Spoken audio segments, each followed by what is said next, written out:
A minha mãe aceitou Jesus em 1964. Na época, o pastor Joaquim Tenório construiu o primeiro templo, que funciona até hoje, onde é o templo sede. O pastor Luiz Vital, ele fez uma reforma, né, no templo. Eu me lembro que quando ele fez essa reforma, ali era um quintal grande, porém o templo era pequenininho, que ali onde hoje é o púlpito, ali era um lamaçal muito grande, ali eram os banheiros, tinha uma cacimba. Depois o pastor Luiz Vital construiu uma casa pastoral atrás, onde ele morou muito tempo. Ele morou muitos anos lá, ele adoeceu, ele já morava lá na casa pastoral. Eu me lembro que o pastor Luiz Vital, ele era um pastor, assim, ele era um pastor muito amigo, era um pastor pai. Eu me lembro que naquele tempo a minha mãe era uma viúva, né, eu até me emociono. Era uma viúva de 7 filhos. E o pastor Luiz Vital, ele matou muita fome da gente aqui em casa. Os irmãos, eles pagavam o dízimo com macaxeira, inhame, ovo, galinha de capoeira. E quando o pastor Luiz Vital chegava, ele fazia ele distribuía. E foram isso por muitos anos. Ele trazia milho, trazia feijão, muita feijão de corda, que os irmãos eles plantavam. Naquele tempo não existia, não se tinha dinheiro.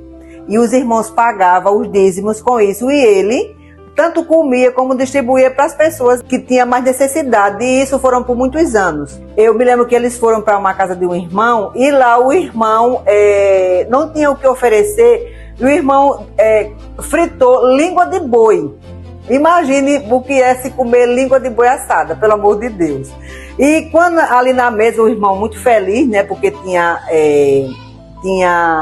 o pastor estava na casa dele tomando café, e o meu marido e os outros meninos que estavam, ficou assim meio sem querer comer. Aí o meu marido contava que o pastor Luiz Vital passou um rabo de olho, como dizia na época, para todo mundo comer e ficar calado. Aí o meu marido disse que pegou a língua, botou na boca, mastigou, mas não conseguiu engolir.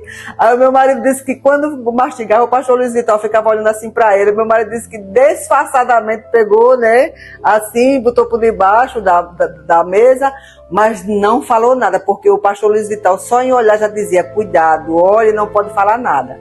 Depois que saíram ali, eles começaram a rir, né, depois que saíram, e o pastor Luiz Vital sempre ensinando, né? O pastor Luiz Vital era um homem de muita fé mesmo. Eu me lembro que o meu irmão Júnior, que hoje tem 51 anos, na época, a minha mãe, porque quando o meu pai faleceu, aos 32 anos, a minha mãe estava grávida do meu irmão Júnior, a minha mãe nem sabia. E depois de um certo tempo, a barriga começou a aparecer e a minha mãe ficou muito preocupada. E os meses se passaram, daqui a pouco o Júnior nasceu. Mas o Júnior nasceu um menino muito doente, porque naquele tempo as condições eram muito precárias. E o Júnior, ele adoeceu, o Júnior, ele morreu e ele foi ressuscitado. As minhas irmãs sabem disso, é uma história verídica na minha família. Naquele tempo ele começou com uma diarreia muito forte, e ele ficou muito desidratado. E daqui a pouco ele desfaleceu. Quando a gente olhou assim para ele estava com aquilo branco no olho.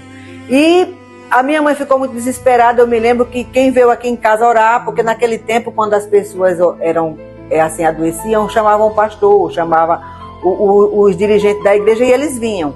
E naquela época veio o pastor Luiz Vital, o irmão Zezinho, eu lembro como se fosse hoje, e outros irmãos que eu não lembro, que eu também era muito pequena. E o pastor Luiz Vital chegou aqui, a minha mãe muito desesperada, aí o pastor Luiz Vital olhou para minha mãe e falou assim: irmã Ledice, a senhora quer realmente que Jesus cure o seu filho Júnior? A minha mãe muito chorando, a minha mãe falou assim: eu quero que Jesus cure ele. Ele disse: olha, o seu filho está morto, mas vamos orar e Jesus vai ressuscitar esse menino. Agora, de uma coisa a senhora pode ter certeza, irmã Ledice, esse menino ele vai lhe dar muito trabalho.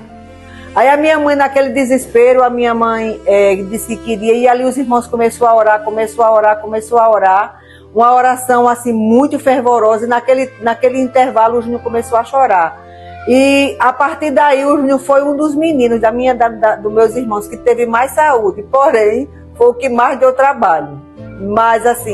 Mas o pastor Luiz Vital era um homem de uma fé inabalável. Eu conto esse testemunho, mas provavelmente algumas pessoas da época aqui também devem ter, né, alguns testemunhos com relação a isso. O meu pai, ele morreu muito jovem. Ele passava um tempo na igreja e um tempo no mundo, um tempo na igreja e um tempo no mundo. Só que na época, o meu pai ele não era crente. E eu me lembro que o meu pai estava muito doente, e a mamãe, nesse amanheceu o dia, ela disse: olha, vocês vão chamar os irmãos, porque naquele tempo era assim, chamava quando estava alguém doente, chamava, né, o pastor vinha, hoje porque é tudo muito mais difícil, mas naquele tempo era assim, ele só vai chamar os irmãos para orar pelo seu pai.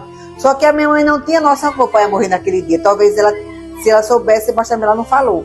Aí eu me lembro que eu fui chamar o irmão Zezinho, que na época, né, ele era presbítero, o irmão Zeca, chamava Zeca da Teresa. Eu sei que esses irmãos vieram, eles oraram pelo meu pai voltou para a igreja, né, aceitou Jesus no leito de dor, no leito de morte, e depois que os irmãos fizeram essa oração, o meu pai partiu para a eternidade. Os anos foram passando, depois chegou o pastor Wilton Padilha. E eu me lembro que os anos foram passando, e essa casa que a gente mora hoje era uma casa muito velha, uma casa de taipa muito velha, e a minha mãe sempre tinha um grande sonho de construir essa casa, mas a minha mãe ela não tinha condição. Quando o pastor Wilton chegou aqui em Coruripe, ele com o irmão Hamilton, ele tinha um projeto, ele chamou o irmão Hamilton, eu me lembro mais ou menos assim, que ele perguntou ao irmão Hamilton se ele conhecia pessoas que tinham casa velha, né, para construir uma casa nova. E o irmão Hamilton citou o caso da mamãe aqui. O pastor Wilton Padilha prontamente mandou o irmão Hamilton vir para aqui. O irmão Hamilton construiu essa casa todinha com o meu irmão Samuel. O Samuel era o servente de pedreiro e o irmão Hamilton era o construtor. O irmão Hamilton levantou essa casa, fez a coberta, foi tudo. O pastor Wilton pagou todo o serviço e ainda deu mais a coberta da casa. Na época eu morava na usina Coruripe, estava recém-chegado do sertão de Água Branca, e a pessoa que me discipulou foi a irmã Cícera Josefa, que já dorme no Senhor, e fui discipulado por ela e também motivado a iniciar a obra de Deus logo cedo. Na época era o pastor Edivaldo Barbosa, pastor fervoroso, um homem de uma unção muito grande. A gente naquele tempo contemplava muitos batismos com o Espírito Santo. As dezenas de pessoas eram batizadas nos congressos de jovens, e muito cedo nós fomos envolvidos na obra de Deus, evangelizando os povoados que ainda não tinham igreja. Nós saíamos ainda criança com alguns jovens e adolescentes e percorríamos ali aqueles bairros a pé. Nós saímos com a marmitinha, saía para a fazenda Riachão, saía para a fazenda Poção, para a Cachoeira. Nós atravessávamos o rio da usina com a roupa numa sacola e ia para o outro lado, para a Cachoeira, que não tinha crente. Nós víamos aqui para o Bom Jardim também, para o Rumeiro, para o Paraná, Mato Grosso, Imburi, que não tinha igreja. E hoje, graças a Deus, nesses povoados todos tem igreja, ali na fazenda Dona Diva também. E foram tempos muito bons, quando a gente teve uma experiência com Cristo marcante. Os congressos de jovens também foi muito bons naquela época. E graças a Deus pela vida que eu tive aqui, a minha experiência na fé, na nossa igreja, ali na usina Coruripe, que foi muito bom para nós. Meu primeiro dirigente era o presbítero Janísio, um homem de Deus também abençoado. Nós saímos também para dar as ceias numa Brasília verde. Foi muito bom com os filhos dele. Isso me gerou muita experiência na caminhada de fé. E nós já tínhamos concentração, tínhamos consagração da mocidade. Os jovens, a gente via que eram jovens muito santos, uns jovens que eram muito empenhados na obra de Deus. Os cultos de doutrina eram muito cheios, eram os cultos mais frequentados, eram os cultos de doutrina, né? E tinha uma coisa que marcou também, foi os batismos nas águas ali na Guaxuma, no Rio da Guaxuma, ainda na época da SWAT. Quando a gente subia na SWAT, aquele carro fechado que a usina dava, e nós íamos ali para aquele batismo, voltávamos renovados. E a pessoa que me batizou foi o pastor Edivaldo Barbosa. Mas eu esqueci de tirar a fotografia do batismo, e no ano seguinte chegou o pastor Wilton. E a gente era acostumado com o pastor Edivaldo, e tinha aquele apego, e disse, eu não vou gostar desse pastor não. E quando o pastor Wilton chegou aqui, em 90 para 91, eu não tinha tirado a foto do batismo, e pedi para o pastor Wilton me rebatizar, só para tirar a foto. E ele me batizou novamente, e eu registrei aquele momento. Mas depois o pastor Wilton chegou desbravando também, ampliando o campo. E nós pegamos um amor muito grande pelo pastor Wilton Padilha, que foi a pessoa também que me projetou ministerialmente. Nós somos, posso dizer, batizados por ele. Nós somos separados ao diaconato por ele, ao presbiterato por ele, a evangelista por ele. Ele celebrou meu casamento, apresentou os meus filhos.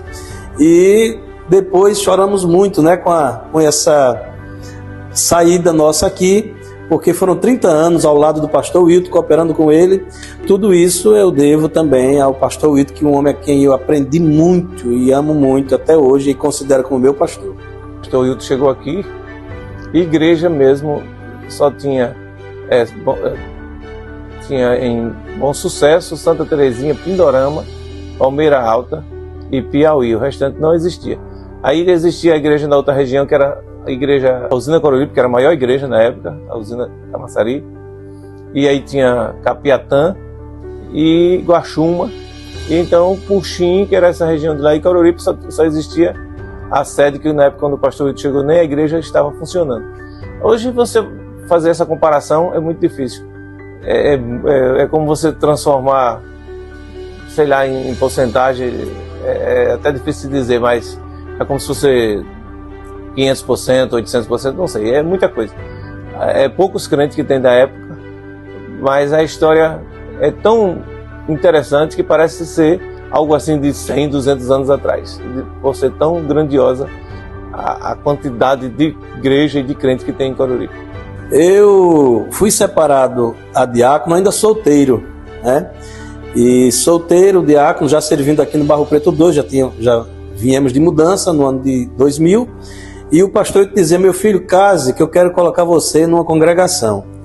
E aí eu casei, e quando eu casei, ele assim que casei, me deu logo o Pontal de Coruripe para dirigir. Passei 1 ano e 8 meses no Pontal, como diácono. Depois ele me direcionou para dirigir a igreja da Pindorama. Fui também como diácono, dirigi a igreja da Pindorama. Até brinquei, pastor, lá é uma igreja tradicional, antiga, tem vários presbíteros, não tem problema, vá, que eles vão te receber como dirigente. Em Pindorama eu fui separado a evangelista no ano de 2011. E em 2012 eu vim aqui para dirigir o Barro Preto 2. E aí passei 8 anos, 1 mês e 10 dias dirigindo aqui o Barro Preto 2. Eu quero aqui também frisar a importância da pessoa do pastor na casa da gente. A gente como criança, hoje a gente não vê muito esse valor tão grande como o pastor continua tendo, mas eu lembro que meu pai dizia, aqui chegou o anjo da igreja. E a gente, tudo menino, sentava para olhar para o pastor e a gente via, não o pastor, via o anjo da igreja na casa da gente. Isso era muito bonito. O pastor que a gente conseguiu conviver de perto, o pastor Luiz Vital, ele ia na casa da gente, ele sentava lá, ele comia com a gente, lá almoçava a comida da roça com a gente lá. E a gente ficava admirado de ver o anjo da igreja na casa da gente. Depois a gente viu o pastor Miguel chegou, a gente não teve muito contato porque foi muito rápido. Mas o pastor Edivaldo, ele andava muito com meu pai, todas as ceias da região, ele vinha buscar meu pai. E o pastor Edivaldo, ele gostava de honrar assim, essa presença do presbítero com ele. Meu pai andou muito com ele. E a uma época ele até ficou uns 6 meses estudando e deixou o campo com os presbíteros, dando a ceia nas congregações. E depois ele agradeceu, que ficou muito bem feito. Mas ele era muito preocupado com essa questão da igreja, do bem-estar da congregação. Aí chegou o pastor Wilton, que aí dispensa comentário, né? Pastor Wilton, eu tenho ele como um pai. Eu lembro que a época em que meu pai faleceu faz 3 anos, o presbítero Jorge Fernandes, e a primeira pessoa que chegou lá no hospital, quando eu liguei, foi o pastor Wilton. Ele foi a primeira pessoa que me abraçou, que me falou umas palavras de conforto. Hoje, continua sendo um pai para a gente, apesar de ter se afastado um pouquinho aqui do campo para outro campo, com uma missão maior. Mas não tem como não falar essas coisas. Pastor Wilton é demais, é um herói.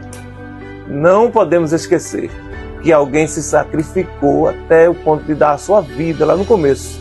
E o foco era a obra de Deus. Não focava no seu bem-estar, no bem-estar da família. Não focava, eu quero ver a obra crescer, eu quero ver a obra estar bem. E sempre o foco foi esse, sacrificou. Hoje estamos felizes pelo trabalho que está tão grandioso.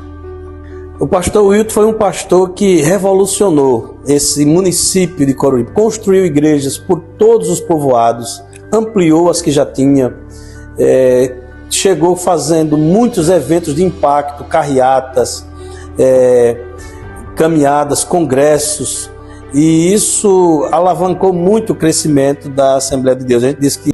Eu me lembro que Antônio Bezerra, o irmão Juvino, o irmão João Gomes também, o João Gomes era porteiro, na época do irmão Adivaldo, pastor Adivaldo. O irmão Zezinho também, o irmão Zezinho era uma benção, meu irmão. O irmão Zezinho, uma vez, uma oportunidade, meu filho, quando nasceu o Tony, chamamos ele para orar, meu filho estava lá, quase morto. E ele disse, pode ficar tranquilo, irmão Antônio, que seu filho vai ser uma benção, está curado. Eu cheguei em Coruripe no dia 15 de abril de 1991. Quando foi no outro dia, eu deixei os irmãos arrumando os móveis e fui para o círculo de oração, onde estava a irmã Nicinha e a irmã Valdeci. Lá eram as dirigentes do ciclo de oração, as duas. Era uma terça-feira e eu ali naquele salãozinho que Coruripe não tinha nenhuma igreja, era um salão alugado, e nós ficamos naquele salão ali. Eu estava orando, pedindo a Deus uma direção para fazer um trabalho em Coruripe. E ali eu tive uma visão de Deus e vi uma grande nuvem. Essas nuvens eram de demônios que cobriam a região de Coruripe. E eu resolvi colocar na igreja de Coruripe todos os dias ciclo de oração. De segunda a sexta, ciclo de oração. No sábado tinha uma consagração da mocidade. No domingo nós tínhamos o culto matutino, a escola dominical, a evangelização à tarde e o culto à noite. E começamos a trabalhar e Deus foi abençoando de uma forma grande. Foi quando venceu o contrato do salão. Nós não tínhamos uma renda suficiente, mas Deus nos deu vitória e foi ajudando, abençoando, os irmãos foram chegando e nós começamos a construir o templo. Com 3 meses eu já tinha batido o contrapiso, já tinha coberto a igreja, já tinha batido o contrapiso, já tinha feito a instalação e já tinha colocado as portas. O pastor que saiu deixou as portas prontas e nós colocamos as portas e começamos a trabalhar. E trabalhamos naquela cidade 34 anos e 4 meses. Construímos 45 templos, reformamos vários. Teve uma igreja no Botafogo que eu construí 3 vezes. Fiz uma pequena, depois fiz uma maior e de agora tem uma grande. Então, Pindorama, a mesma forma. Fiz uma reforma, botei para trás, encheu, aí eu construí aquela grande e outras mais. Então, eu glorifico a Deus porque a história minha em Coruripe é uma história grande. uma história bonita, uma história de muita luta, mas também de muita vitória. Eu me alegro por saber que fiz um trabalho para Deus ali e nós deixamos um patrimônio ali de 15 a 20 milhões de reais. Tudo da igreja, igrejas próprias, casa pastoral própria. Então, foi um trabalho de Deus. Deus me ajudou de uma forma grande. Eu agradeço a Deus por não ser merecedor, mas Deus tem feito coisas grandes na minha vida. E ali em Coruripe foi uma das tais. No presbítero a gente só tinha o irmão Francisco de Castro. E o irmão Antônio de Castro também era presbítero. Só os dois presbíteros. E na sede. Na usina nós tínhamos um presbítero, que era o irmão Lourenço. E só. E o Genival, pastor, que hoje é pastor na Atalaia, ele era presbítero também lá. Lá no campo, na segunda região, nós tínhamos o irmão pai do Jonas, o irmão Jorge, tínhamos o irmão Damião, e só. Tinha mais ou menos uns 20 diáconos, eu acho que tinha no campo todo, uns 20 diáconos, se tinha. E quando eu saí, deixei uma faixa de uns 70 a 80 presbíteros e deixei uns 150 diáconos. Devia ter uns 500 a 600 membros. Na usina nós tínhamos uma faixa de uns 200 membros. Na sede a gente tinha uns 100, 120 membros. No Pindorama também tinha um pouquinho, uns 70 membros. E por aí, nós tínhamos uma faixa de uns 500 a 600 membros. Nós batizamos mais de 5 mil pessoas, mas a gente perdeu muita gente e a usina pôs para fora quase todo o povo. E nós ficamos com um pouquinho de gente na usina. Esse pouquinho de gente veio para a cidade e nós fizemos a igreja do Barro Preto 2 para eles. E depois nós perdemos um bocado de gente para Minas Gerais. Nessa região é difícil para fazer cadastramento porque o povo muda muito. Coruripe hoje deve ter uns 3.000 a 3.500 membros e deve ter uma faixa dos 5.000 crentes, mais ou menos de 70 a 80 presbíteros, 6 evangelistas e mais ou menos uns 150 diáconos, e deixamos uma faixa de uns 1.200 obreiros trabalhando na obra do Senhor, fazendo trabalho. É uma igreja progressiva que Deus tem abençoado de uma forma tal. E eu atribuo a isso ao período de oração. A gente fazia 30 cestas básicas e dava aos necessitados. Nós dávamos por mês da renda da igreja 15, 16 mil, 17, todo mês da renda bruta da igreja a gente tirava 15. Teve um mês que a gente deu 20 mil reais comprando cesta básica e dando remédio, dando exames. E depois que Mesaque foi deputado, a gente teve uma facilidade maior, porque ele assistia mais a gente lá. Mas a assistência social da gente lá era muito grande, a gente via o necessitado. Uma irmã que trabalhava lá em casa disse: pastor, não vai atender não, o senhor chegou agora do programa, está almoçando. Aí eu disse para a irmã: irmã, eu estou comendo, a mesa está cheia aqui, eu tenho comida, eu estou almoçando, eu tenho o que comer. Mas quem sabe que esse povo está na porta tem o que comer. Eu não quero não, eu não quero comer e ver as pessoas passando fome e não dar um pão para eles. Ela disse: o senhor tem muita coragem, porque aqui o povo abusa muito. Eu digo: mas eu não tenho um problema com esse abuso do povo não, porque são gentes que têm necessidade. Não era só da igreja, mas também da cidade, pessoas que iam lá buscar uma ajudazinha, eu sempre dava uma ajuda para outro. Às vezes ficava muita gente, eu dividia, só se fosse um só, eu dava mais.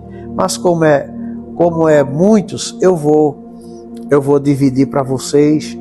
E elas saíam satisfeitas, aquelas mulheres pobres, ali daqueles bairros mais pobres ali da periferia de Coruripe. Então essa assistência social eu sempre dei, e muitas vezes eu chorei por chegar gente eu não ter que dar, mas agendava. Olha, segunda-feira nós vamos agendar aqui para levar uma cesta básica na sua casa.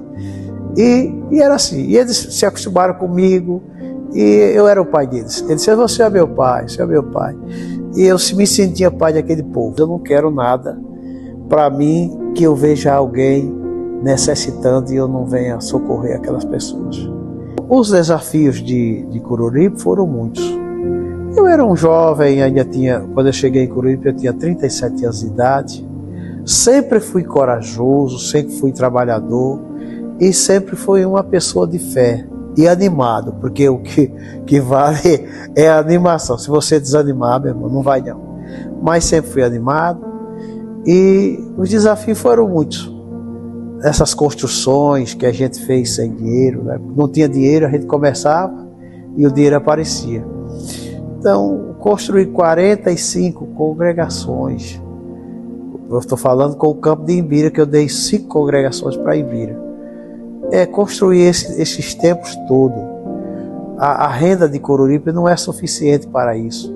Mas Deus multiplicou, Deus abençoou de uma forma grande. E era uma obra de fé. Às vezes a gente comprava as coisas e quando chegava na véspera de pagar não tinha o dinheiro. Mas a gente ia para a oração à noite. Muitas vezes a gente orou. Eu amanheci o dia, digo, vou para a igreja, hoje vou passar o dia da igreja, orando para Deus mandar, e Deus mandava o recurso. E eu, graças a Deus, não ficava devendo a ninguém, pagava direitinho. Durante os 34 anos que eu fiquei, todo mundo ali em Coruripe vendia.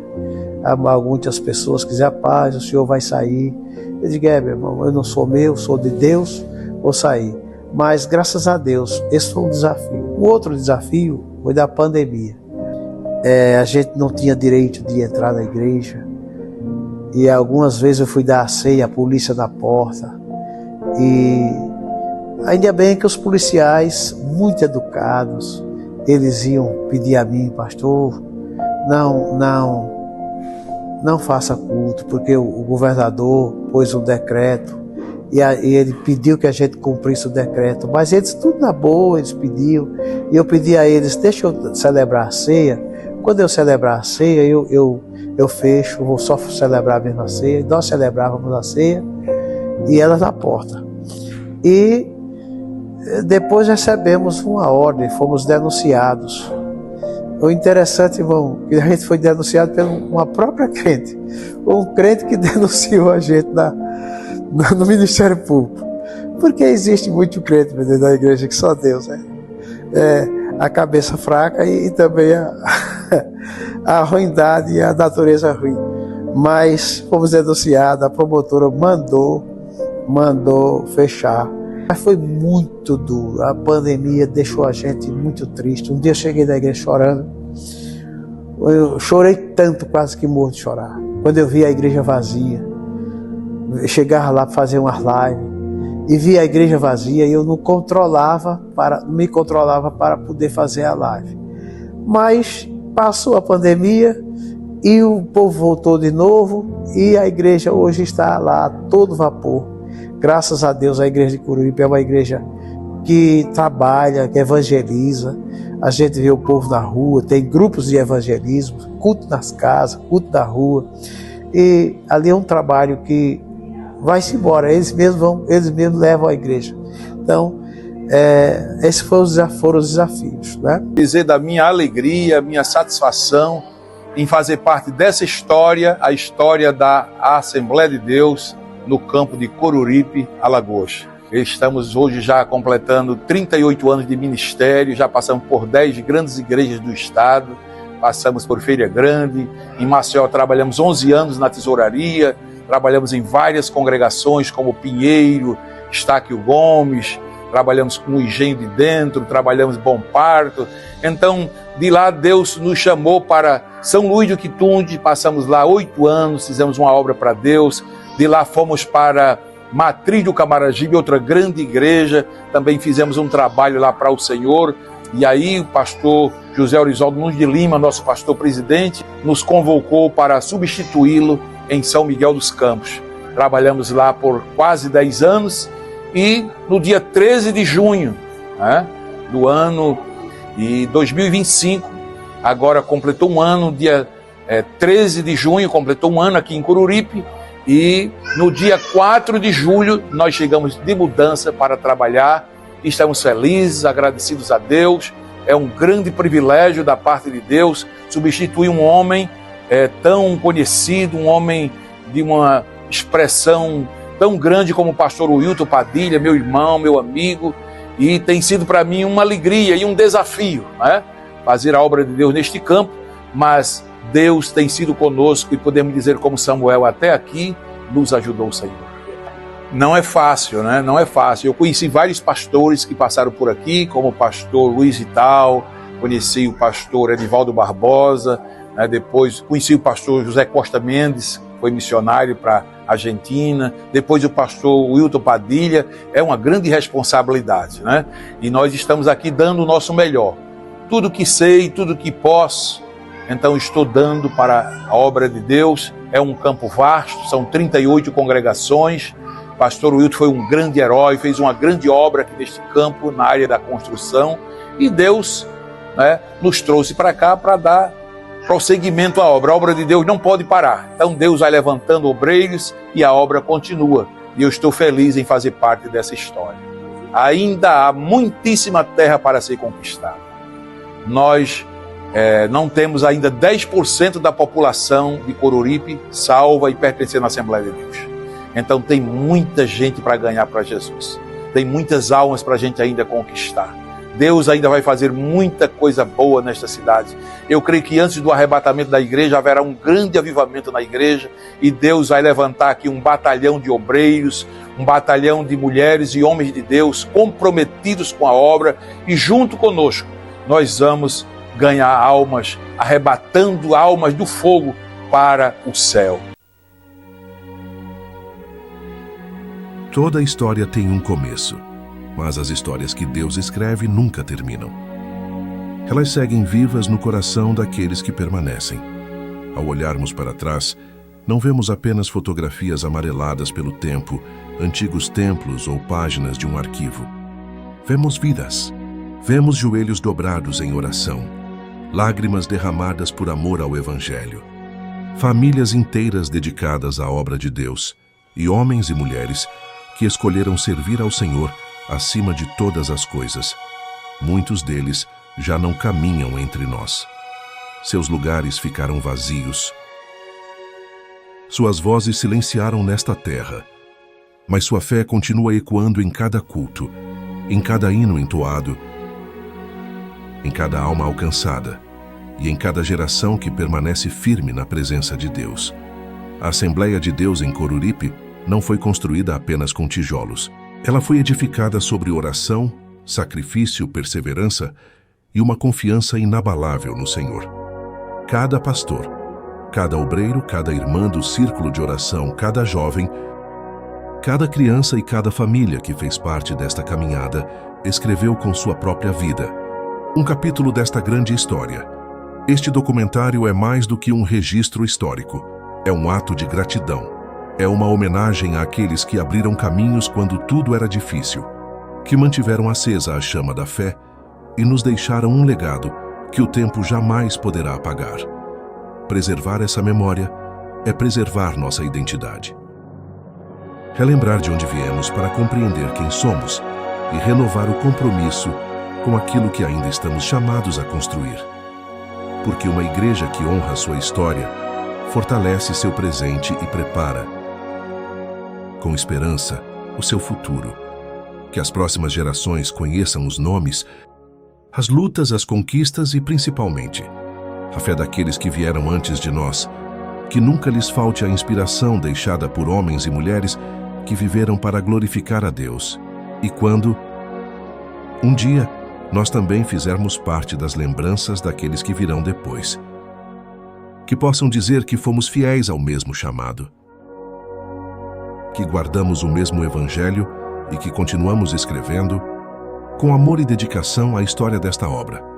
Porque o tempo passa, as gerações mudam, os rostos se renovam, mas o Deus que sustentou esta igreja, desde o princípio, continua sendo mesmo.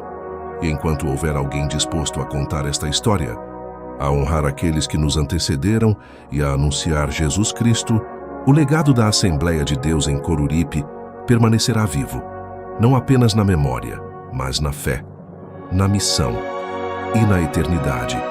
Até aqui nos ajudou o Senhor. 1 Samuel 7:12. A memória dos justos será sempre abençoada. Provérbios 10:7.